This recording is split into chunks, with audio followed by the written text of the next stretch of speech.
So there's a lot going on right now with Joe Rogan and Spotify. There's been an ongoing controversy, and there's been a lot of pressure put on Spotify. So Spotify, in response to all this pressure over Joe Rogan, Neil Young said basically me or him talking about Rogan, if Spotify doesn't pull down the Rogan stuff, or I don't know, doesn't deplatform Rogan, then I want my music off the platform. And so Neil Young is getting his music pulled off the platform. Joni something, I forget the last name, is getting her music pulled off the platform. This is like older generations artists. Bruce Springsteen's guitarist is trying to take his music off the platform and saying basically it's me or Rogan. So there's this exodus.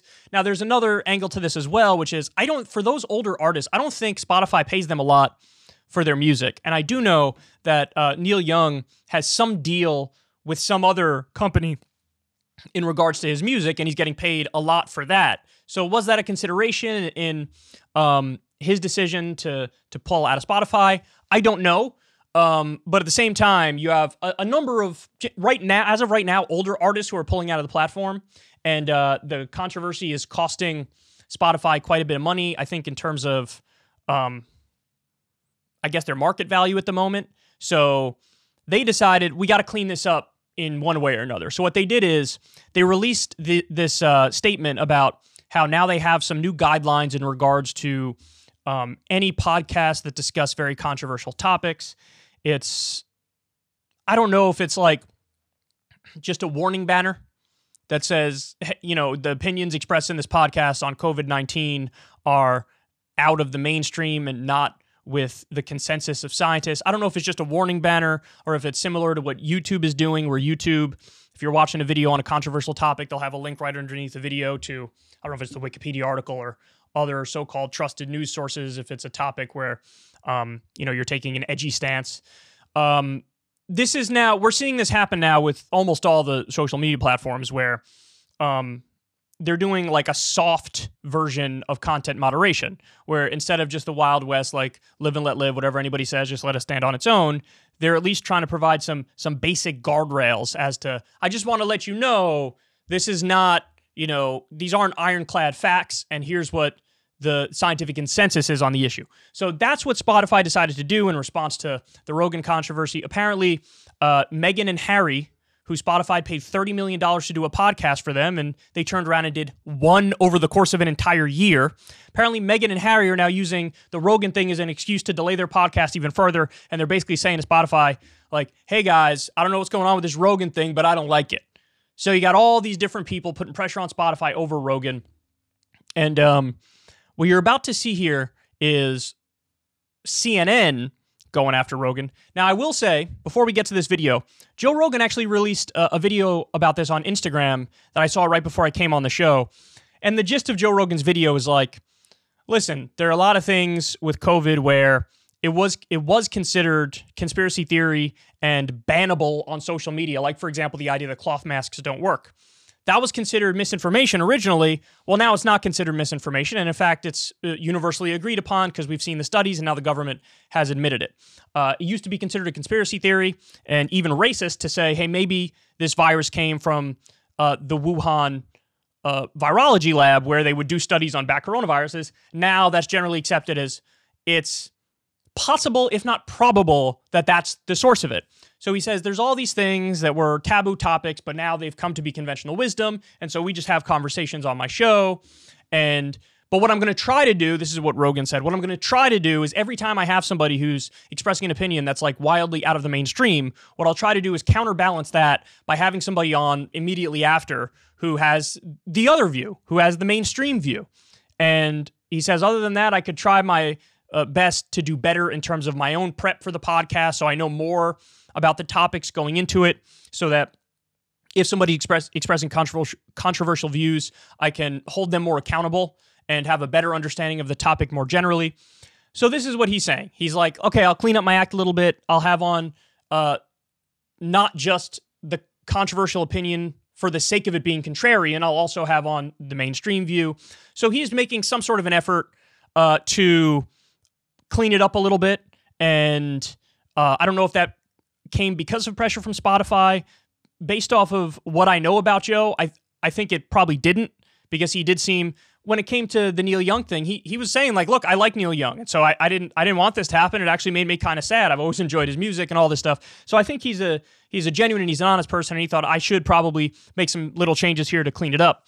But there has been a massive pressure campaign from mainstream media to basically go further. And so I want to show you this clip from CNN, and then we'll respond to it. As for the role of the platforms, here's what Spotify's CEO told Axios last year about why he doesn't feel like they have a responsibility for what is said by podcasters.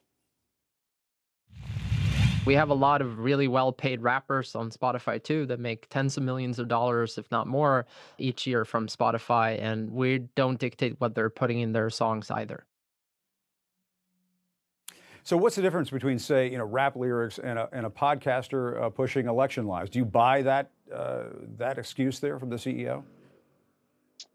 I think there's a link there where I think that argument falls flat or deflates, Jim, is that any content a rapper is putting out, or even strongly held extremist political views, shouldn't be conflated with junk science that's spread and results in our ICUs being overrun. So I do think Americans and the courts correctly afford special protections or fidelity to medical information or the spread of junk science, as we're seeing with Joe Rogan. I would argue that, look, if you can reverse engineer some of Steve Bannon's comments to injury from an insurrection, that's one thing. And that obviously the courts would have to figure that out. What I think that Spotify will come under pressure for is when 270 doctors say that this is that Joe Rogan is a menace, and we have 850,000 dead Americans. More Americans have died from COVID than all combat fatalities combined in all of our conflicts. Even Section 230 has carve-outs for sex trafficking, for IP violation, and I think it's just a different ballgame when you start talking about junk science as it relates to medical topics. So I think they might have poked the wrong bear here. We'll see if other shoes drop, if you will. So does that mean that Neil Young could use some help in all of this? I mean, if some other big name artists were to step in and hop on the bandwagon, so to speak. Well, that's exactly right, Jim. This was an economic decision. Joe Rogan is the biggest artist in the world in a medium, podcasting. Neil Young is not. And so this was probably a fairly easy decision for them. Now, if Taylor Swift or Drake decide they want off the platform, they might find religion around junk science as it relates to COVID-19. Yeah. And what worries you the most right now when you just look at the entire spectrum of disinformation that we see out there? Is it podcasts? Is it places like Fox? Is it all of that taken together?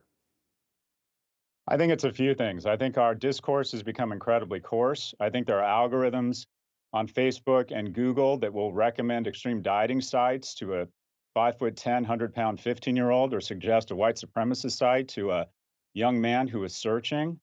I worry that these organizations have become so bulletproof and have overrun Washington that their ability to show no regard for or reckless abandon for the health of the Commonwealth, weaponize our elections, depress our teens, that the algebra of deterrence really isn't in place here, that they have largely run amok and are immune from the same standards we've held other companies to. For some reason, we have granted these companies the mother of all hall passes. So to that last point, that these companies have been granted the mother of all hall passes, that's very simply because they're just a digital bathroom wall. Like, that's the whole idea of all of these social media companies. There is no filtering or regulation of opinions. So, if some aunt in Kentucky wants to go on Facebook and rant about how she thinks the election was stolen from Donald Trump, there is no Ministry of Truth or higher agency that can pull down that post, because the whole point is that Facebook is not a journalistic outlet, and Twitter is not that either. It's for people to go on there and communicate with other people and talk shit and blow off steam. And you might not like that, but there's always going to be a need in the market for exactly that, what is effectively the public square. Now, sometimes the public square turn poisonous and toxic and the conversation is not healthy. Of course, you could argue the majority of the stuff that goes on social media is not healthy, but that's not an argument against it existing, and that's not an argument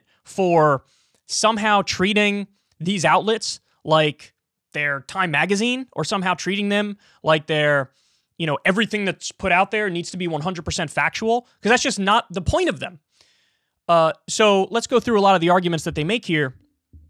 I mean, if you look at the banner at the bottom of the screen and the stuff it says, God, they're loading the conversation so much, man. Democracy in peril, Spotify under pressure for misinformation. Podcasters play a pivotal role in pumping out misinformation. Now, does that happen sometimes? Absolutely, that happens. It also happens in mainstream media, and it happens a lot in mainstream media, and they have more power. So whenever they pump out misinformation, nobody turns around and calls for them to be censored or banned or deplatformed or regulated heavily. Nobody does that. Nobody does that. So, for example, just one example, the whole Jussie Smollett thing.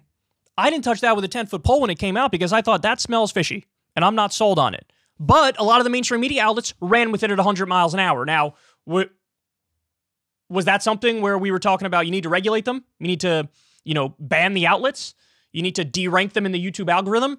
You need to restrict CNN's Twitter profile? No, nobody said that. These media outlets pushed the illegal offensive Iraq war on us, and there was never a reckoning for that. In fact, if you were wrong on it, you got promoted. If you were correct, like Phil Donahue or Jesse Ventura, you were eventually kicked off the platform. When they've done COVID misinformation, for the love of God, this was one of the points from Rogan, and he's right. There was a time when Fauci was out there saying, masks don't work. You don't need to wear a mask.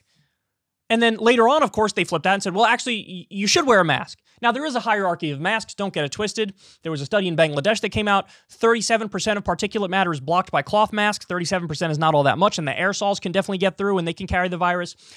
Surgical masks stop 76% of particulate matter. They're a little better because the cloth that they're made with is made specifically to repel viruses. And then you have the N95 mask, which stop 95 to 99% of the particulate matter and the virus from getting to you. So there is a hierarchy of masks, but Fauci early on was just like, masks don't work, you don't need to wear them.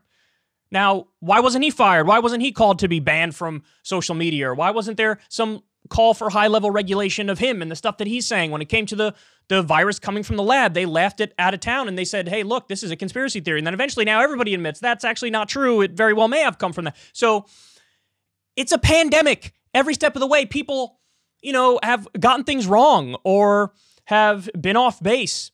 And that doesn't mean that we're not all trying. I think everybody is trying, but, people mess up. So you can't just ban the conversation about this stuff. Now, look, I'll admit the Dr. Malone podcast and Dr. McCullough podcast that Rogan had, when I watched those podcasts, I was fact-checking as they went along. And there are a lot of, I think you could argue that Malone and McCullough are some of the worst on this stuff because they just say things that are demonstrably untrue and they say them with a lot of confidence. So I'm not saying that they're blame-free or whatever. In fact, I think they're generally odious to the public discourse. But you cannot just say, let's, pull them down, pull down the podcast, because it's also the slippery slope of all time. And if you're going to do that, well, why not take down JFK conspiracy stuff? Because it contradicts the official narrative. Why not take down 9/11 conspiracy stuff? Because it contradicts the official narrative. Why not take down stuff about conspiracies that we actually know are true because they conflict with the official narrative, like Operation Northwoods or Bay of Pigs or whatever? There's a lot of conspiracies that we now know are absolutely factual, but it does still conflict with the official narrative. So what are you going to do? This is exactly what happened with WikiLeaks. WikiLeaks, what did they do? They release actual information about stuff that happened, stuff that powerful people are doing, whether it's the emails from Hillary Clinton, wherein we learned, for one thing, they were openly talking about profiting from the Iraq war. That was something that we learned. They put their finger on the scale in the 2016 Democratic primary to steal it from Bernie Sanders. That's another thing that we learned from this stuff. There's been a whole bunch of environmental stuff, like we learned from WikiLeaks that the U.S. basically was granted a loophole to not abide by Australian law when it comes to the environment, and so they've been polluting like crazy. This is all stuff that Julian Assange leaked. War crimes. We learned about They called the video collateral murder, where our soldiers massacred innocent civilians and then laughed about it after the fact, and then even attacked the first responders.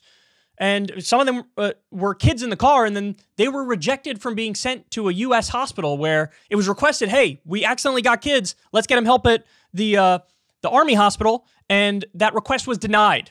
This is all stuff that we learned. Now, look, it all contradicts the official narrative. So what should you do about that? You cannot have a ministry of truth, because how do we know that they're going to be correct and objective and unbiased? And who's going to watch the Watchmen? And then who's going to watch the Watchmen who watch the Watchmen? There is no central authority on information, and that's obvious. Now, there are downsides to that. The downside to that is sometimes you get somebody who's a total fucking crank who gets really popular and, works their way up. Somebody like Alex Jones, for example. But the price of having free and open discourse is that you're going to have some insane people. You're going to have some cranks who slip through the cracks. Now, in the case of Joe Rogan, even though those two podcasts I disagreed with, Malone and McCullough, massively, and believe me, guys, man, are they off base on a lot of stuff. Rogan is about to have on somebody who is pro-vaccine to present the flip side narrative to that. And guess what? The pro-vaccine argument is going to be a hell of a lot more stronger, because it is stronger. And, as long as the guy performs half decent, then he's also going to sway a large chunk of the audience. So I don't know what these people want, because let's say they get what they want and Spotify pulls Joe Rogan, which is what they're implying that they want. They're prodding Spotify to pull down Joe Rogan. Well, then Rogan is just going to go to another outlet, and maybe you shrink his audience by 10% or 15% by kicking him off Spotify, and he goes to Rumble, or he goes to Substack, or he goes to whatever, fill in the blank with whatever company would gladly welcome him with open arms, because there's a million of them that would do that. At the end of the day, if it's 10 to 15% drop in the audience, that's all that's going to happen. So what are you even doing? I don't even understand what you're doing. This time would be much better spent, for the love of God. I keep calling for this. Now, I'm not an expert, so I'm in no position to do this kind of thing, but a doctor who is correctly pro-vaccine, or a scientist who is correctly pro-vaccine, a virologist, whatever, go through the Malone podcast and McCullough podcast with a fine-tooth comb and fact-check every little thing that's wrong. That's what you do. And then pump that out at 1,000 miles an hour on every outlet. And if that argument is stronger, and it is stronger, then you're going to have a better outcome on public health and safety and people's minds. But they don't want to do the hard work. They just want to cheat. They just want to press a button and say, be gone, I don't like this guy. And I think that's total bullshit. And here's how you know they're prodding Spotify to get rid of him. Because Acosta says there, he's like, well, if other big name artists come out, maybe it would be different. If it was like Drake or Taylor Swift. Now, Neil Young can use some help. So this is CNN prodding other artists to pull their music from Spotify to force Spotify to axe Joe Rogan.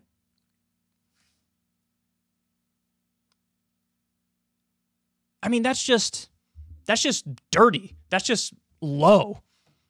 I get it. I don't know how many times I could say it. Yes, there are plenty of guests who've been on that podcast who I disagree with vehemently, to the point where I'd say they're even odious to the public discourse. That doesn't mean you should just be able to press a button and axe them and kick Rogan's podcast off. That's not how it works, and that's not how it should work. Because again, if you talk about the purveyors of misinformation, the people who are making the criticism are some of the worst purveyors of misinformation, and the difference is they never, ever, ever, ever, ever own up to it. Ever.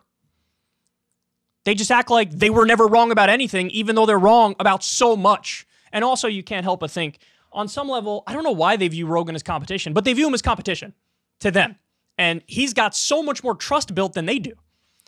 And Joe Rogan is a comedian, podcaster talking shit who sometimes wanders into the realm of politics and economics and every topic under the sun.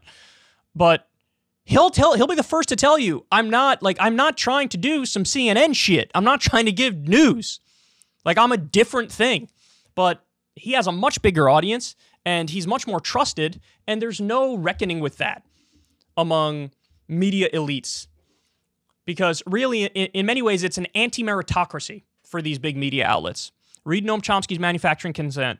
the way that it works is they only hire people who they know are not going to rock the boat too much and who are going to push the narrative that they want them to push, the pro-establishment narrative, pro-status quo narrative. And so that's why you get somebody who's underwhelming like Wolf Blitzer, who gets 47 hours a day on CNN. That's how you get somebody like Jim Acosta, smug, self-righteous prick, and Brian Stelter, who they do segments seemingly every week that's like, well, they really should do more banning and censoring of things I don't like. It makes no sense, man. Again, I have no love for McCullough and Malone. I think they're odious to the public discourse. I think they're wrong about the majority of the claims that they make. I mean, the Malone guy, after he did Rogan's podcast where he put on a more reasonable sounding face, he then went on Alex Jones' show and was talking about the Great Reset theory. So I got no love for these guys whatsoever. But for the love of God, take the challenge sincerely and have experts who can debunk each individual claim, because there's so much there to debunk. And if I can do it, and I'm an asshole just with Google checking the things that they say, of course a scientist or a virologist or an expert or a doctor or whatever can do it. But instead of doing that, they want to take the cheap shortcut out and say, ban them. Guys, I beg of you, even those of you who actively dislike Joe Rogan and hate Joe Rogan and hate his show, even you guys need to understand that the cat's out of the bag with this whole censorship and deplatforming thing, and there's no putting it back in. And that is not good for all of us. For the love of God, they pulled down Antifa accounts, the biggest Antifa accounts on Twitter. They pull down lefties all the time under the guise of this is Russian disinformation and they're bots or whatever. They do this all the time. They pulled down the Donald from Reddit, but they also pulled down the Chapo Trap House subreddit. It never stops where you want it to stop. It's always going to keep going. And the fact of the matter is, the real solution that nobody in the mainstream would consider a solution, in fact, they would say it's furthering the problem, but it's a real solution, is to basically regulate all of the big social media companies like their public utilities. You've heard me on my soapbox before with the same point. I seemingly make it every show, but I say it because it's true. Yes, I'm repetitive. I'm repetitive because the problems didn't change overnight. They're the exact same as the last time I talked about it. Twitter, Facebook, YouTube, they should all be regulated like their public utilities. You expand First Amendment protections. No, that does not mean it's open season and you could do direct threats of violence, or you could do doxing, or you could do targeted harassment. All those things are still illegal under the law, and so they would be illegal even under, this public square approach. But that's the answer. That's the solution. Because what these guys want to do is have Silicon Valley oligarch billionaires determine who can and cannot speak. And also, you heard them at the end talk, they're making the case for the algorithm. Oh, people get pushed towards extreme videos. What's their solution to it? Redirect everything to us. So they just want to game the system to get more popular and get more views and get more clicks. That's all they want to do. And of course, now with YouTube axing the dislike button, people who watch a CNN video don't even know it's got like an 80% dislike rate because they got rid of the dislike button. So it's trying to build a false consensus where you need to go for information, we're the best, and we're doing a wonderful job, and oh, would you look at that? Our stuff happens to get pushed in your feed and your timeline all of the time. It's like I used to get recommended all the time on YouTube. Then what? Eventually, when they started only pushing authoritative news sources, my stuff doesn't get recommended much anymore. So what happens? If you put a video of mine and put it on autoplay, you used to be able to just listen to my videos over and over. Now it redirects to Trevor Noah. Now it redirects to John Oliver. The safe, official, edgy outlets. So, be careful what you wish for, guys, because this stuff is devastating to independent media and new media. It's the slippery slope of all time. We're already halfway down that slippery slope, and if you can't see that this is not healthy, then I don't know what to tell you. But as much as you may disagree with certain Rogan podcasts or even hate Joe Rogan himself, this is bigger than Joe Rogan. It's way bigger than Joe Rogan. And I hope everybody recognizes that at this late date. Ever since Adpocalypse, when YouTube defunded all independent news and politics overnight, we haven't trusted them. We know they can pull the rug out from underneath us at any time. If you enjoy this content, please consider tipping $1 or $2 per month on the Secular Talk Patreon. Link in the video description box below. Thanks for your support.